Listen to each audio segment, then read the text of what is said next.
তাআলা মানুষকে জীবিত করতে চায়, জীবিত করবে। তো মানুষের ডিএনএ যদি এখনকার বিজ্ঞান 10,000 বছর আগে ধরো যে ডাইনোসর চলে গেছে তার ডিএনএ যদি পাই, তাহলে ওর ক্লোন করে কাছাকাছি ওই মানের ওর ওই ডাইনোসরের কি ছিল না ছিল সব কিছু বের করে নিয়ে আসতে পারবে। তো মনে করো তুমি মাটির সাথে মিশে হারিয়ে গেছো, তোমার ওই যে হাড় আছে ওইটা যদি বিজ্ঞানীরাই পায় আজ থেকে 20-50 বছর পর, ওখান থেকে যদি ডিএনএ বের করে নিয়ে আসতে পারে, হাড় বাদ দিলাম, তোমার চুলের 10 ভাগের 1 ভাগও যদি পাওয়া যায়, ওখান থেকে তোমার ডিএনএ যদি বের করা যায়, তাহলে ডিএনএ বের করলে তো যত দ্রুত এই সায়েন্স অগ্রগতি লাভ করতেছে, অদূর ভবিষ্যতে দেখবা যে তোমার ডিএনএ দিয়ে তোমার লিভার তৈরি করা যাচ্ছে, তোমার ডিএনএ দিয়ে তোমার কিডনি তৈরি করা যাচ্ছে, খালি রুহটা দিতে পারবে না। তাহলে বিজ্ঞানীরাই তোমাকে 10,000 বছর পর আবার বানাতে পারবে, খালি রুহটা দিতে পারবে না। তাহলে বিজ্ঞানীরাই যদি এই পর্যন্ত করতে পারে, তা আল্লাহ সুবহানাহু ওয়া তাআলা তোমাকে পুনরায় জীবিত করতে পারবে না? খুবই ভয়ঙ্কর। আল্লাহ সুবহানাহু ওয়া তাআলা অতি দ্রুত এবং অতি সহজে তোমাকে পুনরায় জীবিত করবে। এই জন্য মানুষের শরীরের সাথে মাটির প্রচণ্ড মিল আছে, প্রচণ্ড মিল আছে মানুষের শরীরের সাথে মাটির। আমরা যা খাবার খাই সব মাটি থেকে আসে, যা আমাদের পেটের মধ্যে ঢুকতেছে, এমন কোনো খাবার নাই যেটা তুমি মাটির সংস্পর্শ ছাড়া তৈরি করতে পারবা, আলোর সংস্পর্শ ছাড়া তৈরি করতে পারবা, পানির সংস্পর্শ ছাড়া তৈরি করতে পারবা, কিছু নাই। বলো কই আমি গরুর গোস্ত, তো গরু কি খায়? ঘাস খায়। ঘাস কোথায় হয়? মাটিতে হয়। কোনো খাবার নাই পৃথিবীতে যেটা ওখান থেকে আসতেছে না। তাহলে একটা কলা তৈরি হলো, মাটির কলার গাছ তৈরি হলো, কলার মধ্যে কি আছে? Magnesium, calcium. ওই সেম ম্যাগনেসিয়াম ক্যালসিয়াম তোমার শরীরের মধ্যে আছে। তাহলে ওই ম্যাগনেসিয়ামটা মাটির থেকে আসতেছে। তাহলে মাটির ম্যাগনেসিয়াম আর তোমার শরীরের ম্যাগনেসিয়াম সেম। আজকে আল্লাহ ওই কলা তোমার শরীরের মধ্যে দিয়ে এখানে কোষ তৈরি করতেছে, ব্লাড তৈরি করতেছে, এই কোষ এই সেম ব্লাড ওই মাটির মধ্যেই তৈরি হয়ে যাবে। কেন? সেম জিনিস ওখান থেকে এখানে আসতেছে। শুধু আল্লাহ এই শরীরের উপযুক্ত করার জন্য গাছগুলোকে তৈরি করে দিয়েছে, যাতে সরাসরি মানুষ মাটি খেতে পারবে না, ওখান থেকে ওই মাটির রস শুষেনে যে কলা হবে সেটা মানুষ খেতে পারবে, ওইটা রস শুষেনে যে আম হবে সেটা খেতে পারবে। কিন্তু ওই আমের মধ্যে যে ভিটামিন আছে ওই ভিটামিন মাটি থেকে এসেছে, ওইটা আমার সেম শরীরের মধ্যে আছে। তাহলে আমার শরীরের মধ্যে যা যা আছে তা মাটিতেও আছে। তাহলে মাটিতে সেল তৈরি করা মানে শরীরের কোষ তৈরি করা, মাটির মধ্যে কোষ তৈরি করা, মাটির মধ্যে ব্লাড তৈরি করা, এটা অনটুর ব্যাপার, সেকেন্ডের ব্যাপার। এই জন্য কবর থেকে মানুষ এভাবে তরতর তরতর করে তরতাজা গাছের মতো পরকালে কবর থেকে উঠে আসবে, মাটি থেকে উঠে আসবে। তো সম্মানিত উপস্থিতি, তাহলে আপনি গায়েবের উপর যতক্ষণ ইয়াকিন তৈরি না করবেন ততক্ষণ আপনি সঠিক সিদ্ধান্ত নিতে পারবেন না। আপনার কাছে মনে হবে এই দুনিয়াই আমার কাছে সব কিছু, অতএব আপনার সকল সিদ্ধান্ত হবে দুনিয়ামুখী। আর যখন আপনি মনে করবেন যে না এই দুনিয়া আমার কাছে কিছুই নয়, আসলে আমার প্রকৃত বসবাসের জায়গা জান্নাত, অতএব আমাকে এখানে বসে থেকে জান্নাতে ঘর বানাতে হবে, আমাকে এখানে বসে থেকে জান্নাতের বাগানে গাছ লাগাতে হবে, আমার স্থায়ী থাকার জায়গা হচ্ছে জান্নাত। এই কল্পনাটা যেই দিন যত মজবুত হবে তত গোলামি থেকে মুক্তির রাস্তা সহজ হবে। এই কল্পনাটা মজবুত হওয়া জরুরি। আল্লাহ সূরা বুরুজের মধ্যে বলছেন ওমা নাকামু মিনহুম ইল্লা ইউমিনু বিল্লাহিল আজিজিল হামিদ, যে সূরা বুরুজের ঘটনায় পুরো একটা এলাকার মানুষকে জ্বলন্ত আগুনে নিক্ষেপ করে দেওয়া হয়েছে, হয় ঈমান পরিত্যাগ করো না হলে আগুনে ঝাঁপিয়ে পড়ে মরে যাও। তো মা তার কোলের সন্তান সহ আগুনে ঝাঁপ দিয়ে পড়ে যাচ্ছে। এটা কেমনে সম্ভব? এটা সম্ভবের একটাই রাস্তা, ওরা যে আগুনে ঝাঁপ দিচ্ছে ওই আগুনকে ওরা নিশ্চিত জান্নাত মনে করতেছে, আর বাড়িতে ফিরে গেলে যে এসি ফ্রিজ ফ্যানের বাতাস আছে ওইটাকে ওরা নিশ্চিত জাহান্নামের আগুন মনে করতেছে। শুধু মনে করা নয়, ইয়াকিনের লেভেলে ওদের বিশ্বাস। ফলত ওরা আগুনে ঢুকতেছে না জান্নাতে ঢুকতেছে? জান্নাতে ঢুকতেছে। এটা ছাড়া আপনি ঢুকতে পারবেন না, এই লেভেলের ইয়াকিন ছাড়া আপনি ঢুকতে পারবেন না। ওরা তো আগুনে ঢুকতেছে না, জান্নাতের মধ্যে ঢুকতেছে, দেখতে পাচ্ছে এটা জান্নাত। এই সেম পরীক্ষা তো দাজ্জালের পরীক্ষা এরকমই হবে। দাজ্জালের জান্নাত হবে জাহান্নাম, দাজ্জালের জাহান্নাম হবে জান্নাত। তাহলে আপনি যেই দিন এই পরিমাণের কল্পনায় যেতে পারবেন যে আমার স্থায়ী শান্তিটা কোথায়, আমার স্থায়ী আরাম কোথায়, আমি যদি আজকে আমার বাপ মা থেকে আলাদা হয়ে যাই, আমি যদি আজকে আমার ছেলে মেয়ে থেকে আলাদা হয়ে যাই, আর যদি জীবনে কোনো দিন আমার বাপ মায়ের সাথে দেখা না হয়, আমার আর যদি জীবনে কোনো দিন ভাই বোনের সাথে দেখা না হয়, আমার যদি আর জীবনে কোনো দিন আমার আত্মীয় স্বজন পাড়া প্রতিবেশী ছেলে মেয়ে স্ত্রী পুত্রের সাথে দেখা না হয়, তাহলে এর চেয়ে কষ্টের পৃথিবীতে আর কিছু নাই। এটা তাহলে কোনো জীবনই হলো না। বরং যদি এর বিপরীতটা হতো, যে এই যমুনা নদীর পাড়ে আমার একটা বিশাল বাড়ি থাকলো, বাংলো বাড়ি, আর সেই বিশাল বাংলো বাড়িতে আমি স্থায়ীভাবে আমার ছেলে মেয়ে স্ত্রী পুত্র বাপ মা সবাইকে নিয়ে, কোনো মৃত্যু নেই, কোনো অসুখ নাই। ছোটোবেলায় যেরকম যমুনা নদী থেকে একটু গোসল করতাম, ওরকম মাঝে মধ্যে গিয়ে গোসল করে আসবো, একটু মাছ ধরতাম, মাঝে মধ্যে একটু মাছ ধরে আসবো, নৌকা চালাতাম, মাঝে মধ্যে একটু নৌকা চালিয়ে আসবো, আর এই জীবনটা পার্মানেন্ট। এইটা যদি তোমার কাছে মনে হয় যে এটা জীবনের সবচেয়ে বড় সফলতা, তাহলে এটা জান্নাতে সম্ভব। সবাই যদি জান্নাতে যায়, তাহলে সবাইকে নিয়ে স্থায়ী পার্মানেন্টলি জান্নাতে এটা বাস্তবায়ন করা সম্ভব। তো এই জন্য মানুষের প্রকৃত জীবন হচ্ছে জান্নাতের জীবন। আর দুনিয়ার জীবনটা কেমন? আমি আজকে যেমন রাজশাহী থেকে অথবা ঠাকুরগাঁ দিনাজপুর থেকে এখানে এসেছি, 10টার 9:30টার দিকে পৌঁছেছি, 11:30 12টার মধ্যে বের হয়ে যাব।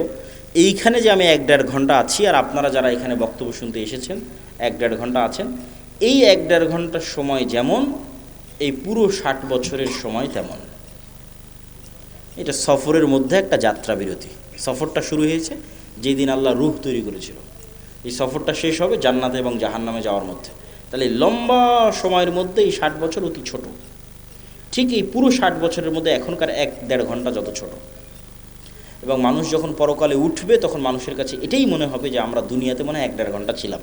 তো কোরআনের আয়াতের অনুবাদ, যে মানুষেরা বলবে যে আমরা দুনিয়াতে মনে হয় 1 দিন বেঁচেছিলাম, হাফ দিন বেঁচেছিলাম, অথচ বেঁচেছে 60-70 বছর। তো সম্মানিত উপস্থিতি, 1 নম্বর পয়েন্ট ঈমান বিল গায়বি ইয়াকিন। পরের পয়েন্টগুলো একটু ছোটো ছোটো করে নিই, সময় অনেক অল্প। ঈমান বিল গায়বি ইয়াকিন হওয়ার পরের পর্ব হচ্ছে ইসলাম এবং মুসলমানদের বিজয়ের জন্য আল্লাহর সাহায্য জরুরি। আল্লাহর সাহায্য ছাড়া নবীরাও জয়লাভ করতে পারেনি। আমাদের নবী মুহাম্মদ সাল্লাল্লাহু আলাইহি সাল্লামও নয়। আল্লাহর সাহায্য নিশ্চিত যদি না হয়, আর আপনি যদি পারমাণবিক বমেরও মালিক হয়ে যান, জয়লাভ করতে পারবেন না। আর আল্লাহর সাহায্য যদি নিশ্চিত হয়, আপনি যদি সবচেয়ে দুর্বল থাকেন, জয়লাভ করতে পারবেন। তো শর্ত আল্লাহর সাহায্য। আল্লাহর সাহায্য আসে কিভাবে? 2টা টেকনোলজিতে আল্লাহর সাহায্য খুব দ্রুত পৃথিবীতে নেমে আসে। টেকনোলজি বললাম বুঝার সুবিধার্থে, ইয়াং জেনারেশনের বুঝার সুবিধার্থে। মূলত 2টা ইবাদতে আল্লাহর সাহায্য পৃথিবীতে নেমে আসে। একটা রাতের সালাত, আর একটা সকাল সন্ধ্যার জিকির। রাতের সালাত এবং সকাল সন্ধ্যার জিকির, ঠিক যেমন এই মোবাইলটা লক হয়ে আছে, এই মোবাইল ওপেন হবে যদি এখানে পাসওয়ার্ড দিই, ফিঙ্গারপ্রিন্ট দিই, অথবা ফেস ভেরিফিকেশান অন করি। ফেস ভেরিফিকেশান, আমার চেহারা ও ধরে নিল ক্যামেরাতে, ডানে বামে মুখ করে পুরো চেহারা ধরে নিল, তারপর ওই চেহারার সাথে মিলে গেলেই খুলে যাবে, লক ওপেন হয়ে যাবে। তো আজকের যুগেও অনেক আধুনিক উন্নত প্রযুক্তির দরজা আছে, যেই দরজাগুলো ফিঙ্গারপ্রিন্টে ওপেন হয়, কার্ড পাঞ্চ করলে ওপেন হয়। তো মনে করো আমরা পৃথিবীর সবচেয়ে উন্নত প্রযুক্তির একটা দরজার সামনে দাঁড়িয়ে আছি, যে পৃথিবীর সবচেয়ে উন্নত প্রযুক্তির দরজা, যার লক সিস্টেম, পাসওয়ার্ড সিস্টেম পৃথিবীর যে কোনো লক এবং পাসওয়ার্ড সিস্টেমের চেয়ে বেশি ভ্যারাইটিপূর্ণ। তার 1 নাম্বার শর্ত কি? এখন আমার সামনে একটা খুব উন্নত প্রযুক্তির দরজা, পৃথিবীর সবচেয়ে উন্নত প্রযুক্তির দরজা বন্ধ হয়ে আছে। আমি ওই দরজা খুলতে চাই, খুলতে হলে আমাকে নির্ধারিত সময়ে আসতে হবে। ওর পাসওয়ার্ড সিস্টেমের মধ্যেই এই সিস্টেম আছে, যেখানে নির্ধারিত সময় ছাড়া কাজ হয় না, অসময়ে এসে লাভ নাই। তাহলে নির্ধারিত সময়ে ওই পাসওয়ার্ডের নির্ধারিত সময় গিয়ে উপস্থিত হলাম। পাসওয়ার্ডের 2 নম্বর শর্ত হচ্ছে যে ওখানে কিছু পিকচার ইনস্টল দেওয়া আছে, যেই পিকচারের সাথে যদি আমার পিকচার মিলে যায়, যেখানে দেওয়া ফরম্যাটের সাথে যদি আমার ফরম্যাট মিলে যায়, তাহলে অ্যাকসেপ্ট করবে। আর একটা জিনিস তার সাথে যুক্ত করা আছে, প্রত্যেক ফরম্যাটে একটা সাউন্ড আছে, মানে প্রত্যেক ফরম্যাটে কিছু সাউন্ড ওখানে সেভ করা আছে, যেটার সাথে আমার সাউন্ড মিলতে হবে, তাহলে দরজা উন্মুক্ত হবে। তাহলে এখন আমরা নির্ধারিত সময় গিয়ে দাঁড়ালাম, এভাবে হাত বাঁধলাম, এটা একটা ফরম্যাট, একটা চিত্র ওখানে দেওয়া আছে। এই ফরম্যাটের সাথে ওখানে কানেক্টেড করা আছে আলহামদুলিল্লাহ রাব্বিল আলামিন আর রহমানুর রহিম, একটা আওয়াজ, সেম আওয়াজ হতে হবে, সেম ফরম্যাটের সাথে। তারপরে রুকুতে চলে গেলাম, এটা একটা ফরম্যাট, একটা চিত্র, এটা ওই দরজাতে ইনস্টল করা আছে। ওখানে বললাম সুবহান রাব্বিল আযীম, এই আওয়াজটা ওই চিত্র, ওই ফরম্যাটের সাথে কানেক্টেড। তাহলে নির্ধারিত সময়ে গিয়ে নির্ধারিত পিকচার ফরম্যাট তৈরি করে নির্ধারিত আওয়াজ যখন আমি বলতে পারলাম, তখন দরজাটা খুলে গেল। তো এইটা এমনি জাস্ট বোঝানোর জন্য আমি বলতেছি, কিন্তু ঘটনা এর চাইতে বেশি উন্নত এবং এর চাইতে বেশি সরাসরি এবং এর চাইতে বেশি ডাইরেক্ট। ইবনুল কাইয়িম রাহিমাহুল্লাহ বলছেন যে মানুষ যখন সালাতে দাঁড়ায় এবং চোখ সিজদার দিকে নিবদ্ধিত রাখে এবং অন্তর আল্লাহর সাথে কানেক্টেড রাখে, তখন আল্লাহ সুবহানাহু ওয়া তাআলা তার নূরের পর্দা সরিয়ে বান্দার মুখোমুখি হয়ে যায়। তো এটাই ইবনুল কাইয়িম রাহিমাহুল্লাহ বলেছে। আমি এই জিনিসটাকে আরও সহজ করার জন্য আর একটা উদাহরণ দিই। আমি যে উদাহরণ দেবো ওইটার মতো তা কিন্তু নয়, কিন্তু এটা তার চাইতে আরও কত উন্নত সেটা একমাত্র আল্লাহ সুবহানাহু ওয়া তাআলা জানে। সেটা আমার পক্ষে বলাও সম্ভব নয়, জানাও সম্ভব নয়, কিন্তু বোঝানোর সুবিধার্থে বলতেছি। আমরা অনলাইনে ক্লাস করি না? অনলাইনে ক্লাস করার সময় টিচার আসলো, জুমে লগ ইন করলো, আমিও জুমে লগ ইন করলাম। তো জুমে লগ ইন করার পর আমি এবং আমার টিচার দুইজনই ক্লাসে অংশগ্রহণ করেছি। তো আমরা যে ইন্টারনেট ব্যবস্থাপনার মাধ্যমে এবং যে মোবাইল ব্যবস্থাপনার মাধ্যমে সরাসরি আমার টিচারের মুখোমুখি হয়ে ক্লাস করতেছি, সালাত এই ইন্টারনেট এবং এই মোবাইলের যোগাযোগের চাইতে হাজারো কোটি গুণের লক্ষ উন্নত প্রযুক্তি আল্লাহর সাথে ডাইরেক্ট কানেক্ট করার, আল্লাহর সাথে ডাইরেক্ট মুখোমুখি হওয়ার, আল্লাহর সামনে ডাইরেক্ট উপস্থিত হওয়ার। তাহলে আল্লাহর সাহায্য পৃথিবীতে নেমে আসবে, এটার লক এবং পাসওয়ার্ড এই আল্লাহর সাহায্যের দরজা উন্মুক্তই হয় সালাত দিয়ে সাথে সাথে। এই জন্য রাসূলুল্লাহ সাল্লাল্লাহু আলাইহি ওয়াসাল্লাম সূর্যগ্রহণে সালাত আদায় করেন, চন্দ্রগ্রহণে সালাত আদায় করেন, বৃষ্টি প্রার্থনার জন্য সালাত আদায় করেন, জানাজার জন্য সালাত আদায় করেন। সালাত আল্লাহর সাথে ডাইরেক্ট কানেকশনের, পৃথিবীর আসমানি জগতের সাথে, গায়েবী জগতের সাথে, দুনিয়ার জগতের কানেকশনের মাধ্যম, যোগাযোগের মাধ্যম। এইটি দিয়ে আসমান থেকে সহযোগিতা নেমে আসে। এই জন্য রাসূল সাল্লাল্লাহু আলাইহি ওয়াসাল্লাম বদরের যুদ্ধের আগের দিন লম্বা রাতের সালাত আদায় করতেছে, সবাই ঘুমিয়ে গেছে, উনি ঘুমাননি। আবু বকর রাদিয়াল্লাহু তাআলা আনহু ক্লান্ত হয়ে বলছেন, কাফাকা মুনাশাদাতাকা রাব্বাক, আরে আপনি নবী হয়ে এত বলা লাগে আল্লাহকে, এত লম্বা রাতের সালাত, এত লম্বা দোয়া। কিন্তু মুহাম্মদ সাল্লাল্লাহু আলাইহি ওয়াসাল্লাম খুব ভালো করে জানেন, আবু বকরের চেয়েও ভালো করে জানেন যে আসমান থেকে সহযোগিতা নামাতে হলে সালাতে দাঁড়াতেই হবে, আসমান থেকে সহযোগিতা নিয়ে আসতে হলে রাতে উঠতেই হবে, নির্ধারিত টাইমে, নির্ধারিত ফরম্যাটে, নির্ধারিত আওয়াজে, নির্ধারিত সিস্টেমে অন্তরকে আল্লাহ সুবহানাহু ওয়া তাআলার সাথে কানেক্টেড রেখে সালাতে দাঁড়াতে হবে। তাহলে আল্লাহ সুবহানাহু ওয়া তাআলার সাহায্য নেমে আসবে, এর বাইরে কোনো রাস্তা নেই। আরেকটা ইবাদত যেটা দিয়ে আল্লাহ সুবহানাহু ওয়া তাআলার সাহায্য পৃথিবীতে নামে, এটা বলে বক্তব্যের শেষের দিকে চলে যাব, সেটা হচ্ছে জিকির, সকাল সন্ধ্যার জিকির অথবা এমনিতেও জিকির। জিকিরকে সহজ করে বোঝানোর জন্য আমি বলি, ইয়াং জেনারেশনের বোঝানোর জন্য, সহজ করে বোঝানোর জন্য বলি যে এটা হচ্ছে সাউন্ড টেকনোলজি, শব্দ বা আওয়াজ ভিত্তিক একটা প্রযুক্তি। আমাদের আধুনিক সভ্যতা দাঁড়িয়ে আছে, এই যে ক্যামেরা এবং মোবাইলের সভ্যতা দাঁড়িয়ে আছে আলোর ওপর, ওয়েভ তরঙ্গর উপর, যেটা প্রথমে তোমাদের বোঝালাম যে পুরো ইন্টারনেটের এই সভ্যতাটা দাঁড়িয়ে আছে, মোবাইলের এই সভ্যতা দাঁড়িয়ে আছে আলোর তরঙ্গের মধ্যে দিয়ে ডাটা ট্রান্সফার হয়, লিখলে ওখানে থাকে, ভিডিও দিলে ওখানে দেখা যায়, অডিও ভিডিও সবই ওই আলোর মধ্যে আছে, বাতাসের হাওয়ার মধ্যে আছে। ওটাকে ইউজ করে কাজে লাগানো, এটাই হলো আধুনিক সভ্যতার মূল ভিত্তি। তো আরেকটা এর চেয়ে তো হাজার এবং লক্ষ কোটি গুণ পাওয়ারফুল একটা প্রযুক্তি, যেটার ধারে কাছে পৃথিবীর কোনো বিজ্ঞান নাই, সেটা হচ্ছে সাউন্ড টেকনোলজি। বিজ্ঞানের পক্ষে যাওয়া সম্ভব নয়। এই প্রযুক্তির কিছু জ্ঞান আল্লাহ সুলাইমান আলাইহিস সালামকে দিয়েছিলেন। ওয়ামা উতিতু মিনাল ইলমি ইল্লা কালিলা, আল্লাহ অনেক অল্প জ্ঞান মানুষকে দিয়েছে, এই অল্প জ্ঞানের মধ্যেও এই টপ লেভেলের এই জ্ঞানটা সুলাইমান আলাইহিস সালামকে দেওয়া ছিল কিছু। এই জন্য সুলাইমান আলাইহিস সালাম পিঁপড়া কী বলতেছে বুঝতেন, মানে পিঁপড়ার আওয়াজ সুলাইমান আলাইহিস সালাম বুঝতেন। আবার কি বললে পিঁপড়া বুঝবে, মানে কোন আওয়াজ মুখ দিয়ে বের করলে পিঁপড়া বুঝবে, সে আওয়াজ সুলাইমান আলাইহিস সালাম জানতেন। এটা তো আওয়াজের টেকনোলজি, সাউন্ড টেকনোলজি। পাখি কি বলতেছে এটা সুলাইমান আলাইহিস সালাম বুঝতেন। কোন আওয়াজটা বের করলে পাখি বুঝবে, যেমন আমি বাংলা আওয়াজ বের করতেছি আপনি বুঝতেছেন, আবার আমি যদি ইংরেজি শিখি ইংরেজি আওয়াজ বের করবো আপনি বুঝবেন। তো পাখিও তো একটা আওয়াজ বের করছে, আমি তো বুঝি না, তাহলে ওই টেকনোলজির জ্ঞান আমার নাই। আবার আমি কি বললে ওই পাখি বুঝবে সেটাও তো আমি জানি না। তাহলে এটার কিছু জ্ঞান কাকে দেওয়া ছিল? সুলাইমান আলাইহিসসালাতু ওয়াসসালামকে দেওয়া ছিল। সুলাইমান আলাইহিসসালাতু ওয়াসসালাম বললেন যে বিলকিসের সিংহাসন নিয়ে আসতে হবে। তো ইফরিতুম মিনাল জিন, ইফরিত নামক একটা জিন দাঁড়িয়ে বলল যে আপনার চেয়ার থেকে উঠার পূর্বেই অথবা দাঁড়িয়ে থেকে বসার পূর্বেই আমি বিলকিসের সিংহাসন নিয়ে আসব। সুলাইমান আলাইহিস সালাম রাজি হলেন না এটাতে। তখন এমন একজন ব্যক্তি যাকে আল্লাহ জ্ঞান দিয়েছিল, এভাবে বলা আছে কোরআনে, এটা কোরআনের আয়াত। এ এখন জিন না মানুষ, ওর নাম কি তা উল্লেখ করা নেই, খালি বলা আছে এমন একজন ব্যক্তি যাকে আল্লাহ কি দিয়েছিল? জ্ঞান দিয়েছিল। সে বলল আপনার চোখের পলক পড়ার পূর্বেই বিলকিসের সিংহাসন এখানে উপস্থিত হবে, জ্ঞান দিয়েছিল।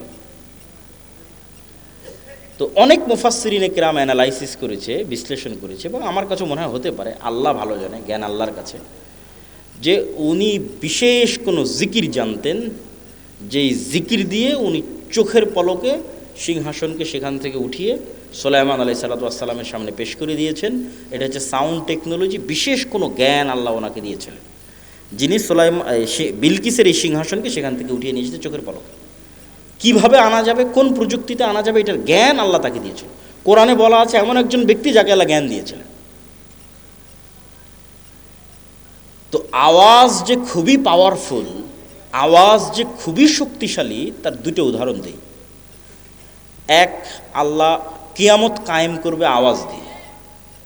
ইসরাফিলকে রেডি করা আছে, সামনে বাঁশি আছে, বাঁশিতে ফু দিবে, আওয়াজ তৈরি হবে, আওয়াজে আসমান জমিন ভেঙে যাবে, আওয়াজে পাহাড় আকাশে উঠতে থাকবে, আওয়াজে চন্দ্র সূর্য নক্ষত্র রাজি ভেঙে চূর্ণ বিচূর্ণ হয়ে যাবে। কিয়ামত কায়েম হবে আওয়াজে। গেল এক, উদাহরণ নাম্বার এক। উদাহরণ নাম্বার দুই, কিয়ামতের পূর্বে যখন সবাই মারা যাবে, সবার মৃত্যু হবে, আরশ বহনকারী ফেরেশতার মৃত্যু হবে, জিবরাইল, মালাকুল মউত, সবার মৃত্যু হবে। মৃত্যু হওয়ার পর শুনশান নীরব পৃথিবী ওয়ায়াবকা ওয়াজহু রাব্বিকা যুল জালালি ওয়াল ইকরাম কুল্লু মান আলাইহা ফান, সব শেষ হয়ে গেছে, শুধু মহান আল্লাহ রব্বুল আলামিন, রব্বুল ইজ্জাত, তিনি আছেন। কতদিন এভাবে থাকবে রব্বুল ইজ্জাত জানে, রব্বুল আলামিন জানে।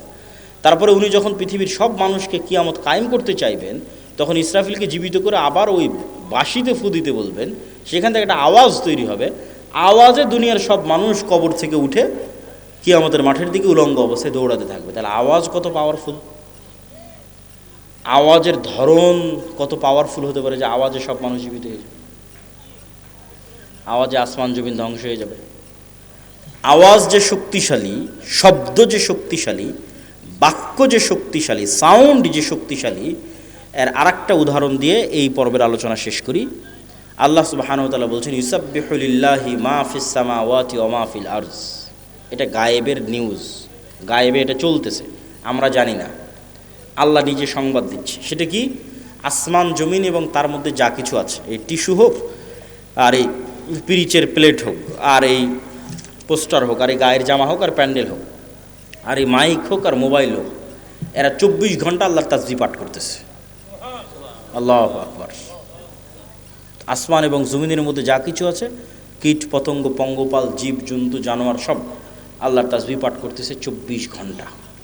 তাহলে 24 ঘন্টা আল্লাহ তাসবিহ পাঠ করতেছে, মানে আওয়াজ বের হচ্ছে। নিশ্চিত থাকেন এগুলো থেকে আওয়াজ বের হচ্ছে, এগুলো থেকে আওয়াজ বের হচ্ছে। এবং এরা শুধু আওয়াজ বের করে না, এরা আওয়াজ বুঝে এবং শোনে। রাসূল সাল্লাল্লাহু আলাইহি ওয়াসাল্লাম বলতেছে, এই কে হইচই করে, কি সমস্যা? এত গুরুত্বপূর্ণ আলোচনা হচ্ছে, তার মধ্যে সমস্যা করলে হয়? এই পিরিচ আওয়াজ শুধু বের করতেছে না, আওয়াজ শোনে। রাসূল সাল্লাল্লাহু আলাইহি ওয়াসাল্লাম বলতেছে, মুয়াজ্জিন যখন আজান দেয়, যতদূর পর্যন্ত তার আওয়াজ যায়, প্রত্যেকটা জীব জন্তু, জড়বস্তু, জড় পদার্থ, কীট পতঙ্গ, পঙ্গপাল, ধূলিকণা, বালিকণা, সব ওই আওয়াজ বুঝে কিয়ামতের মাঠে সাক্ষী দিবে। আল্লাহু আকবার। তাহলে আওয়াজের উপরেই সব দাঁড়িয়ে আছে। এরা 24 ঘন্টা তাসবিহও পাঠ করতেছে, আবার আপনি তাসবিহ পড়লে এরা বুঝতেও পারতেছে। আপনি সুবহানাল্লাহ বলবেন, এ বোঝে সুবহানাল্লাহ, আলহামদুলিল্লাহ বলবেন, এ বোঝে আলহামদুলিল্লাহ, আল্লাহু আকবার বলবেন, এ বোঝে আল্লাহু আকবার। এই জন্য জিকির খুবই পাওয়ারফুল। আর এই জন্য আল্লাহ সুবহানাহু ওয়া তাআলা উম্মতে মুহাম্মাদিকে যেই নিয়ামতটা দিয়েছেন, এটা পৃথিবীর সবচেয়ে শক্তিশালী।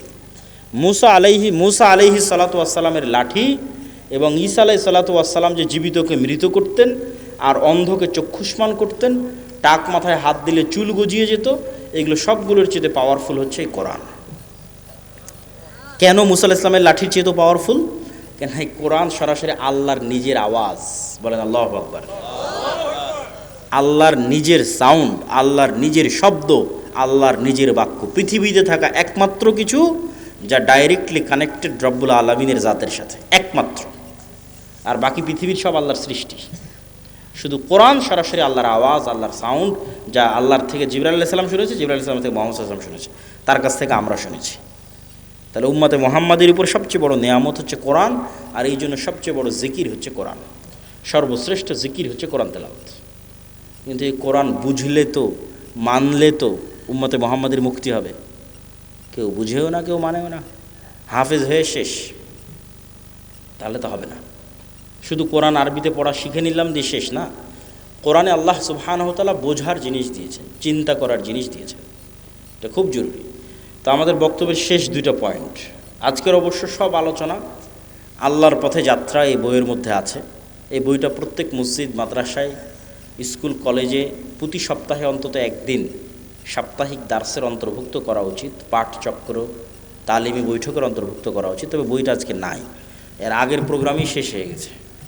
আজকে মনে হয় শুধু 2-3টা বই আছে, তার মধ্যে এই উপদেশ একটা, আর কি আছে, আর ফতোয়া সিরিজ একটা, শুধু 3-4টাই বই আছে। উপদেশ 2-3টে আর ফতোয়ার একটা।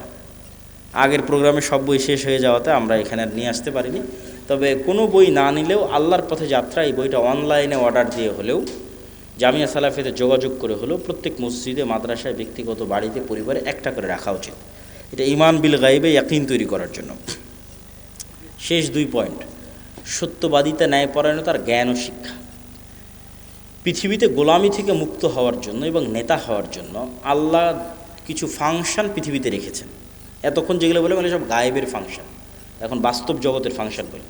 বাস্তব জগতেও কিন্তু আল্লাহর তৈরি করা ফাংশন কাজ করে। যেমন আল্লাহ আগুন তৈরি করেছে জ্বালানোর জন্য। আল্লাহ ছুরি বা লোহাকের মধ্যে ওকে যার গলায় ধরবেন কেটে যাবে। এগুলোর মধ্যে কাটার শক্তি, জ্বালানোর শক্তি আল্লাহর দেওয়া, মানুষের পক্ষে দেওয়া সম্ভব নয়। তো আগুন জ্বালাবে এই সিস্টেম আল্লাহর দেওয়া, ছুরি কাটবে এই সিস্টেম আল্লাহর দেওয়া।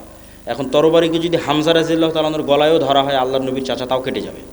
কেন? আল্লাহ তার তৈরি করা সিস্টেম, রুল ভাঙে না। এখন একটা বম যদি পৃথিবীর সর্বশ্রেষ্ঠ তাকওয়াবান আল্লাহওয়ালা মানুষের গায়েও মারা হয়, মরে যাবে, কিছু করার নাই। সিস্টেম ওয়ার্ক করবে, ফাংশন কাজ করবে। তো পৃথিবীতে নেতা হওয়ার ফাংশন হচ্ছে, গোলামি থেকে মুক্তির ফাংশন হচ্ছে, অপশন হচ্ছে, বাটন হচ্ছে।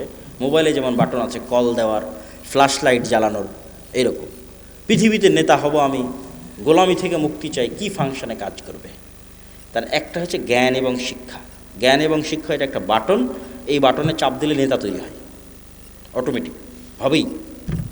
আর জ্ঞান শিক্ষার উল্টাটা কি? জ্ঞান শিক্ষার উল্টা হচ্ছে যেটা সাঘাটার যুবকেরা করতেছে, free fire, PUBG, TikTok, Facebook, YouTube, reels, বিড়ি, সিগারেট, গাঞ্জা, সময় নষ্ট, আইপিএল, বিপিএল, অনলাইন জুয়া, এগুলো হচ্ছে প্রত্যেকটা জ্ঞানের উল্টা কাজ। ওই ফাংশন, ওই বাটন যে চাপ দিবে ও গোলাম হবে। এখন পৃথিবীতে যদি আমেরিকা এবং ইউরোপের এবং ইসরায়েলের ইহুদিরা জ্ঞান অর্জন করে আর সাঘাটার যুবকেরা যদি এগুলো করে, তো আল্লাহ সুবহানাহু ওয়া তাআলা কখনোই তার রুলস ব্রেক করে, তার সিস্টেম ব্রেক করে এসে বলবে না, এই ইহুদিরা, খ্রিস্টানেরা, তোরা থাম, তোরা তো অনেক জ্ঞান অর্জন করতেছিস, তোদেরকে নেতা হতে দেওয়া যাবে না। আমার সাঘাটার কিছু মুসলমান জুয়াখোর, মদখোর আছে, ওদেরকে নেতা বানাবো। হবে নাকি? হ্যাঁ, হবে না। তাহলে সাঘাটার যারা জুয়াখোর, মদখোর আছে, এরা গোলাম হবে। এই ফাংশনের উপরেই পৃথিবী দাঁড় করানো আছে। আর ও যদি ইহুদিও হয়েও জ্ঞান অর্জন করে, ও কী হবে? জোরে বলেন না, কি হবে? আরও জোরে বলেন, কি হবে? নেতা হবে। তাহলে গোলামির জিঞ্জির আমাদের হাতে এবং পায়ে আমরাই বাঁধতেছি। জ্ঞান বিমুখ হওয়ার মাধ্যমে আমাদের হাতে এবং পায়ে গোলামির জিঞ্জির আমরাই বাঁধতেছি। গোলামির জিঞ্জির খুলতে হবে, নিজেকে জ্ঞান অর্জন করতে হবে। জ্ঞান এবং শিক্ষা ছাড়া গোলামি থেকে মুক্তির কোনো রাস্তা নাই। 2 নাম্বার আর একটা বাটন হচ্ছে ন্যায়পরায়ণতা এবং সত্যবাদিতা। আর এর উল্টা বাটনটা হচ্ছে 2 নাম্বারই রাস্তা, ধোঁকাবাজির রাস্তা, দুর্নীতির রাস্তা, মিথ্যার রাস্তা। তাহলে এই 2 নাম্বার মিথ্যা, দুর্নীতি, ধোঁকাবাজি, এটা হচ্ছে গোলামির রাস্তা। সত্যবাদিতার ন্যায়পরায়ণতা হচ্ছে নেতা হওয়ার রাস্তা। তাহলে তোমাদের 300 আসনের যে এমপিরা আছে, এরা সবাই গণতান্ত্রিক সিস্টেমের মধ্যে লবি, লিয়াজু, ধোঁকা, টাকা পয়সা, লেনদেন, এই গোলামির রাস্তার মধ্যে দিয়ে তারা নেতা হচ্ছে। তাহলে এই গোলামির কালচারের মধ্যে দিয়ে যারা এমপি হচ্ছে, এরা নেতা না গোলাম? এত আস্তে বললে হবে? নেতা না গোলাম? গোলাম। নেতা নয়। আপনি মনে করছেন নেতা, কিন্তু নেতা নয়। কেন নেতা নয় সেটাও বলে দিই। যে এই 2 নম্বরই রাস্তার কালচারের মধ্যে দিয়ে এমপি হচ্ছে, মিনিস্টার হচ্ছে, প্রাইম মিনিস্টার হচ্ছে, ওকে কালকে ভারত আর আমেরিকা টাকা দিয়ে কিনে নিতে পারবে। ওকে বলবে যে বাংলাদেশে যা দুর্নীতি করার লাগে করো, সব টাকা পাচার করে আমার দেশে পাঠাও, জনগণ যখন ধরে মার দিবে আমার দেশে চলে আসে। তাহলে ও নেতা না গোলাম? গোলাম। তাহলে ততক্ষণ নেতা হওয়া যায় না যতক্ষণ শতভাগ সত্যবাদী ন্যায়পরায়ণ না হওয়া যায়। আর কোন রাস্তা নাই পৃথিবীতে নেতা হওয়ার।